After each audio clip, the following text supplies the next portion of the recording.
So what we're finding is you have lots of people that are not GPs who need to deliver healthcare, and the standard to which we need to deliver healthcare is becoming higher and tougher to achieve every year. And that's because targets are increasing in number and in complexity, and the values that we need to achieve, which are measures of success, are harder to achieve year on year. So they require more knowledge, more expertise, and as the person is becoming less and less senior traditionally, then it becomes harder for them to achieve that. So this sort of thought framework, essentially, which is what I'm creating, takes that risk out of the equation. So it creates like a really good safety net around the clinician. It helps guide them in terms of what they need to do, what they need to clarify, what specific targets they need to aim for in certain things. And the reason for that is that wasn't required to that level of detail when it was GPs doing everything. But now that it's not GPs doing everything, it allows the standard of care to actually, in most cases, be better than what it used to be. And I've just found it's been incredibly popular and been really helpful wherever it's been used.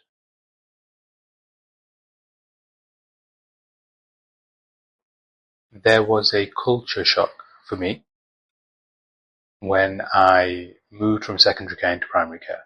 And the culture shock was that we didn't already have more of these protocols and decision aids in place. Because in secondary care, you almost rely on them to get standardization. And that's probably because secondary care already works on a model where you've got very few, very senior people. Like you've usually got one consultant on a department, and then you've got lots of people junior to a consultant. So it's very obvious that you need some sort of guide rails, if you will, or guidelines to follow. Primary care doesn't instinctively behave that way, because for a very long time it's been lots of GPs. So the culture shock was number one. How do we get some standardization? Because if I was asking the same question to 10 GPs, I very well was likely going to get 10 different answers. So that was one part of it.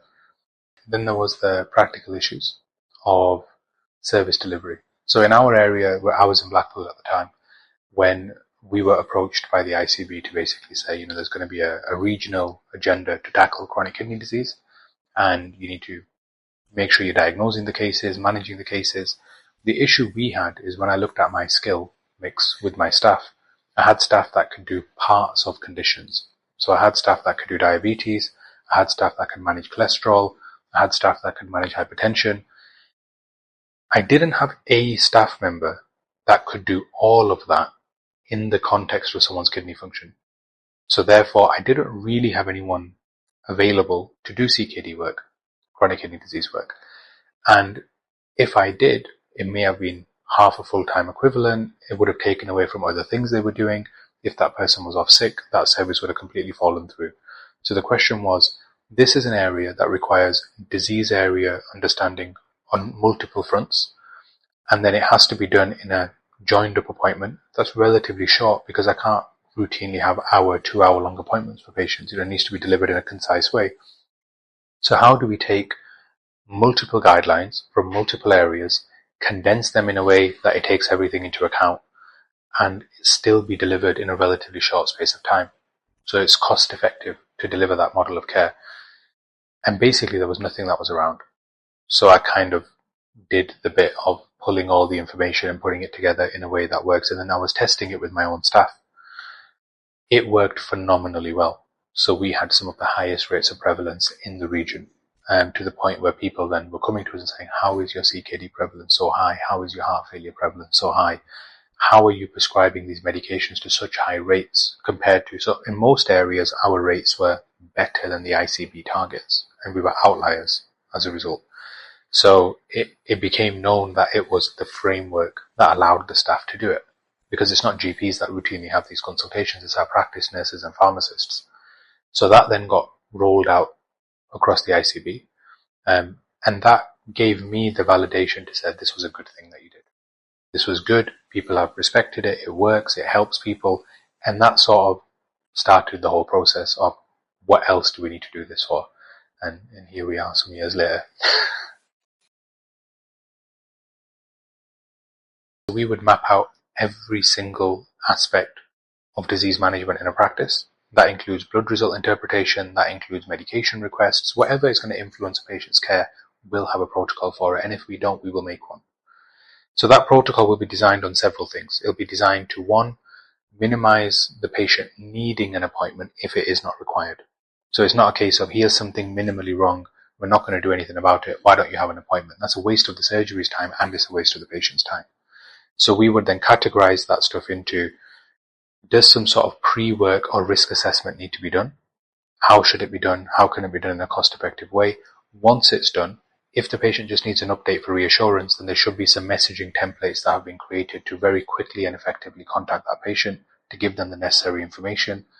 Any relevant coding for prevalence is put into the record. If they do need an appointment and they do need some sort of clinical consultation, the message should be brief and concise. It should highlight the issue. So in that example, it might be, you've had a raised cholesterol, we've calculated your 10-year risk. It's come out as high. This means you might benefit from treatment to lower this risk. We would like you to have a consultation with practice nurse, pharmacist, GP, whoever you want that to be. And there should be the automatic booking link embedded into that message. So they don't need to wait 30, 40 minutes on the phone to reception, struggling to get through on the lines, rushing for 8 a.m. for an appointment. They click the link, they book in directly, they've not needed to speak to anyone, they're just going to wait for their appointment. So that to me is an efficient way of managing someone's results and a patient. That to me is 21st century general practice. That's how it should be.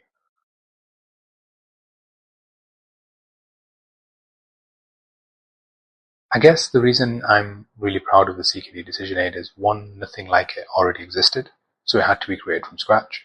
And being very humble, I never thought I would be the person to make something like that. I'm just a guy that grew up very humbly in Rochdale and then, is now making decision aids and they're being adopted by ICBs.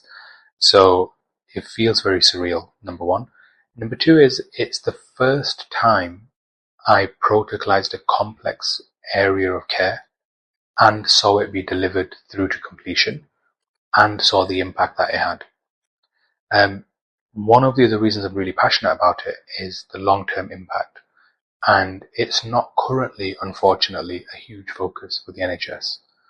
By that, what I mean is, we know that renal replacement therapy in the form of dialysis and other things costs the NHS approximately £40,000 a year for each patient. And we know that less people would require renal replacement therapy if we picked up their CKD earlier and did something about it. Unfortunately, CKD has been removed from QOF, so there isn't really a significant incentive for primary care to actively manage this condition. And it doesn't meet the criteria to be seen by secondary care unless it gets severe enough to warrant that referral. So this bit in the beginning, where it's mild, where you can do lots to slow it down, is just not happening. And the decision aid changes that. It catches people early, it makes you start medications early, and hopefully what the health economic data shows is it should slow down the rate of CKD decline, and it should take longer for people to reach the need for renal replacement therapy. One, it will prolong people's life, it'll improve their quality of life, and it'll save the NHS millions in the long term. So that's why I'm so proud of it, because of what I believe the long-term benefits would be. I could probably give you quite a lot of patient examples where they've actually come in and been seen by a clinician that hasn't been trained on using this protocol, maybe at a different service or maybe within the surgery, and they've received a level of care that would be deemed as adequate by traditional primary care models. And then we have seen that patient maybe for something else. So maybe they've come in for an annual review and now we're contacting them because of a blood result or some other reason. But the clinician that's now speaking to them has been trained on this decision aid. And what we find is there's a significant difference in intervention. So the decision aids that I make don't just rely on nice guidance. They use technology appraisals. They use international guidance. They're not just based on what is funded via QOF. It's based on best practice.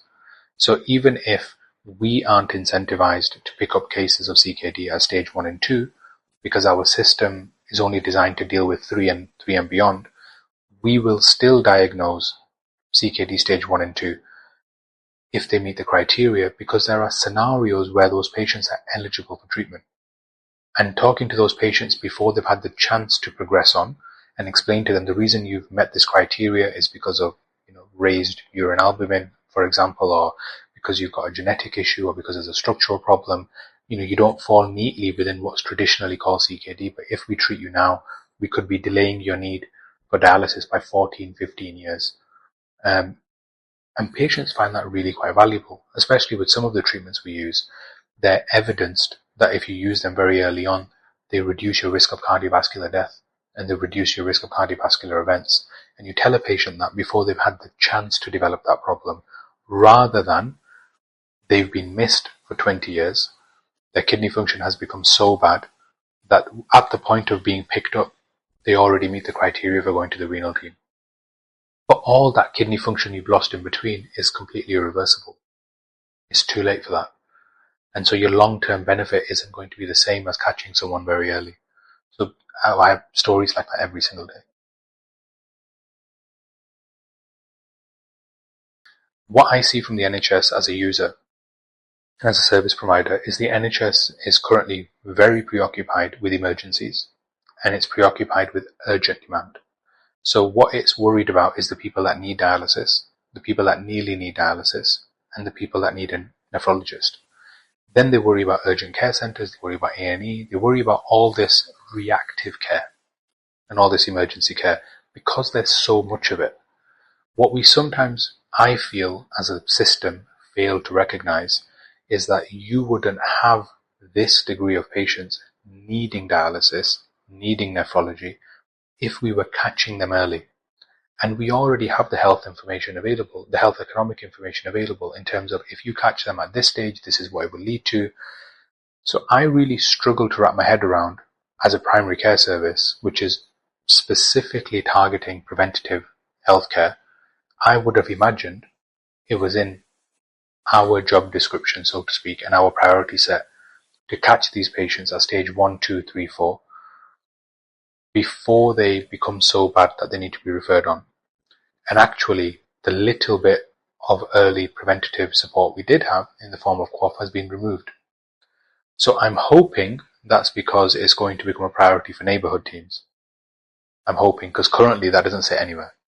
So that's a real concern of mine, that we're not doing enough preventative wise. And even when we are, we're starting at CKD3, and there's lots of intervention you can make at stage 1 and 2.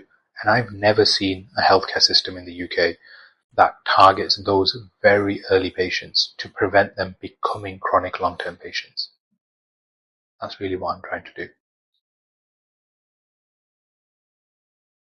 So on one hand, you have staff autonomy. So when staff feel like they are doing a very good job, and they know they're doing a very good job because they come to you for debriefs and advice and you don't have significant corrections to make, they then have confidence in what they're doing. That directly translates into what they demonstrate to patients. So a patient will perceive from a staff member how confident they are with an illness. And you will see patients sometimes say, I went to see this person, they didn't fill me with confidence. Because, that person's unsure, or they were stuttering, or they weren't being very direct in what they wanted to say. So that's one. So you've got the patient confidence and you've got the staff confidence. Secondly, you've got patient experience and staff experience. So it's very frustrating for patients to come for appointments and they haven't had all the minimum basics done prior to that appointment, because now the information you're going to receive is going to be inadequate, or it's not going to be complete. And you're either going to get an incomplete review, or you are going to need to come back for additional tests and then have another review. So either you've had inadequate care or you've had multiple visits, both of which are not necessary and unwanted. The ideal scenario would be everything is done, you come for your review, you have the best care in one review. And therefore, patients are also busy, staff members are busy. These repeated appointments, they waste our HCA time, they waste our phlebotomist time, they waste our nursing and pharmacy time. Patients have plenty of things to be doing as well. So designing systems in which you capture data effectively as quickly as possible, and then you put them across the right skill mix to make the right clinical decision, means patients have minimal visits, minimal contacts, but maximum output. And that's really what we focus on delivering.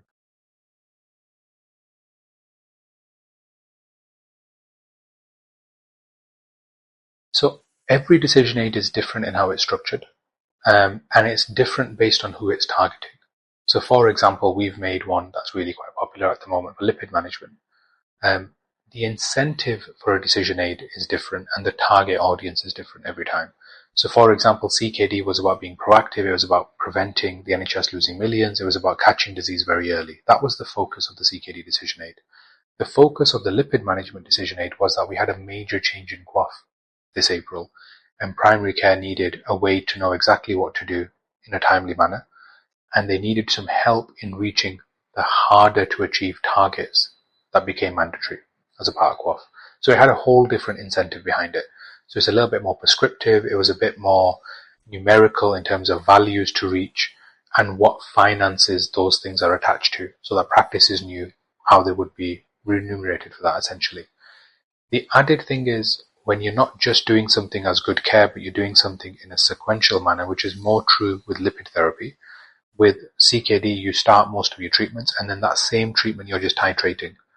With lipid management, you have a sequence that you have to follow in how you initiate therapy. It's not sort of pick any between these three. There's a very specific one, there's a very specific number two, and you can't use this other version unless you hit a certain threshold or it's number 3 in the list.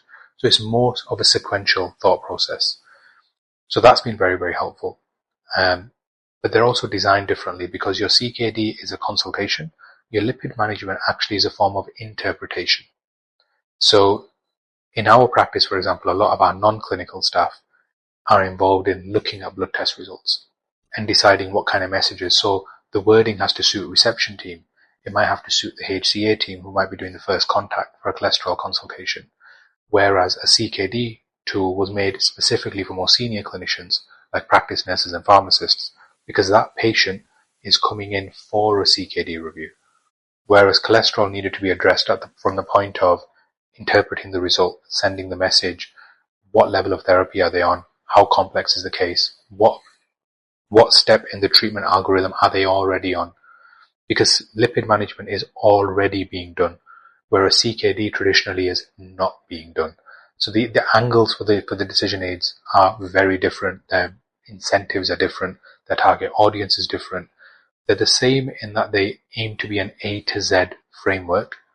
They aim to deliver excellent care while improving the financial situation of the practice, whether that's reducing staff cost, who's delivering the service, or whether it's increasing remuneration by achieving KPIs. So the principles are the same, but the way they're laid out and who they're for are very different.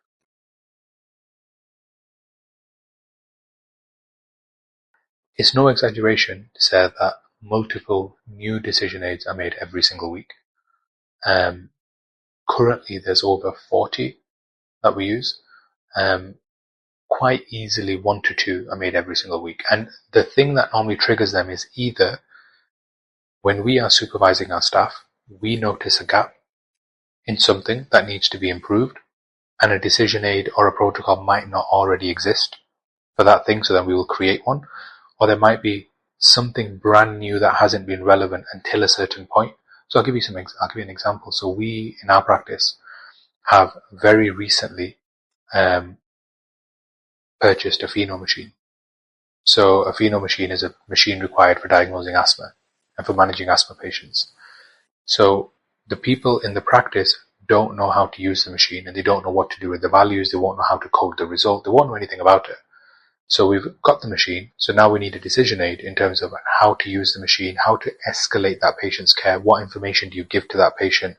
What do the values mean? When will it definitely trigger a review? When does it not need to trigger a review? So you don't have any wasted appointments either way, and you don't have any wasted patient time. So often new exposure on new things becoming appropriate is the need for creating a decision aid.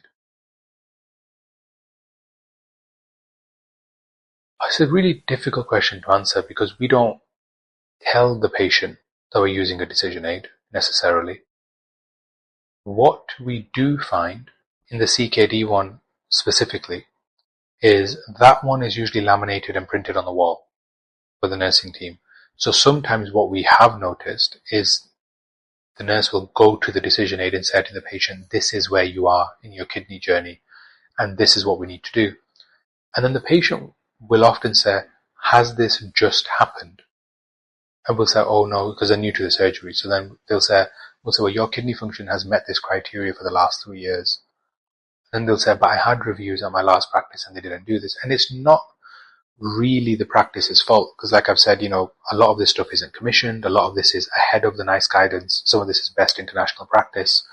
And I think NICE guidance will get there eventually, but it's usually lagging behind by a few years. So we often find that we're doing something for the patient for an issue that they either knew they had, or in the case of CKD, usually don't even know they have the condition. And they're often surprised that they're having an additional intervention when they weren't previously. So they perceive that there's a difference in care. Obviously, they don't know whether the last person was right or we're right. But typically, I think patients are aware that if something is being added into their care, it's likely warranted and it likely wasn't done before. So they normally view it very positively.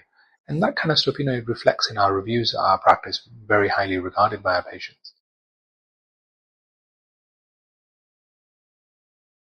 So the next steps are, firstly, we're always refining them. So guidance, with the kind of guidance we're using, it changes every 6 to 12 months. There's some major update that'll happen somewhere internationally that will be warranted to be reflected in the protocols. So firstly, every 6 to 12 months, we're revising and redefining our decision aids and our protocols. That's the first thing.